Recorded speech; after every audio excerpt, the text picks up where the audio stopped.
Mga kaibigan, before ho tayo kumain right now, just to pray first, no? Tayo po ay manalangin sa Diyos sapagkat sa Kanya lang po ito galing. Yung ulam natin, ito po yung chooks to go, mga kaibigan, na binili lang ho natin, no? Sa Food Panda, mga kaibigan. At tayo po ay manalangin sa Diyos. Ama naming Diyos na nasa langit po, Ama po naming Panginoong Diyos, tulungan niyo po kami, subaybayan niyo po kami sa lahat ng aming mga ginagawa po dito sa mundong ibabaw nito. Ama, nandito po sa aming harapan ang mga pagkain nito na ito po'y bigay ninyo at ibabalik namin sa inyo. Ama po naming Diyos, maraming salamat po sa mga biyayang mga pag-iingat at inyong mga pagliligtas po sa buhay namin ito. Lalong-lalo na Ama sa aking pagre-render ng duty sa iyong bayang itinatag, Ama. Ako po'y nagpapatupad ng batas ng pantay-pantay at walang sinumang lalamang dito, Ama, sapagkat po ang tingin ng Diyos, ang tingin po niyo, Ama, sa akin, ako po inyong tinalaga dito upang ako po'y mamamahala sa iyong itinatag na bayan, Ama. Ama po naming Diyos, hilingin ko po ang iyong kalooban upang ako po ay iyong daragdagan pa ng maraming taon sa aking pagsiservisyo sa bayang ito. Ama po naming Diyos, ito po'y kakanin namin, lalakas ng aming katawan upang ito po'y magagamit namin sa aming malawakang mga paglalakbay sa mundong ibabaw na iyong tinatag, Ama. Ama po naming Diyos, alam po namin na marami po kaming mga pagkukulang at pagkasasala sa iyo, Ama. Sana po, Ama, ako po iyong patatawarin, Ama, na kung sino man ang pwedeng managot, Ama, sa darating na panahon sa mga pagkukulimbat ng mga pira ng taong bayan, Ama.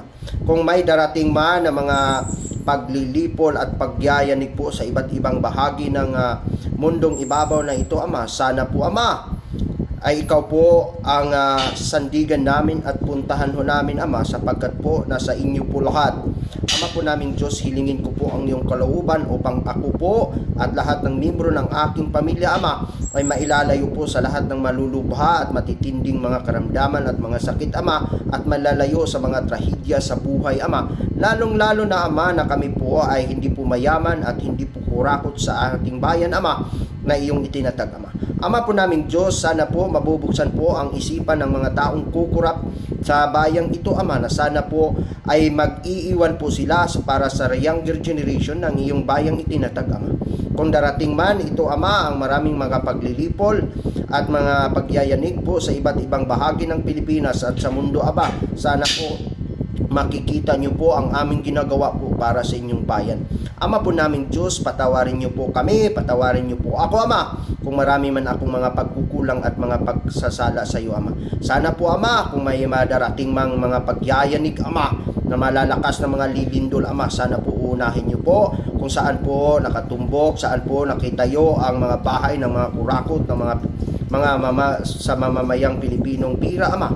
Ito po ay pira ng taong bayan. Ito po ay pira ng mamamayang Pilipino, Ama, na mula po sa ordinaryong citizen of this country, Ama. Sana po, Ama, ako po ay nagsiservisyo sa iyong bayan upang ito po ay maisakatuparan po ang inyong naisulat sa banal na kasulatan. Ito po'y tanging hinihiling sa pangalan po ni Jesucristo na aming dakilang tagapagligtas. Amen.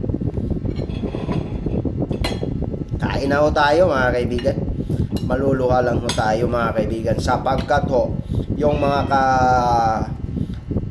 kapwa ho natin Pilipino, kapwa ho natin mga Bisaya, mga kaibigan, in Cebu, especially my relatives in Cebu was very affected by the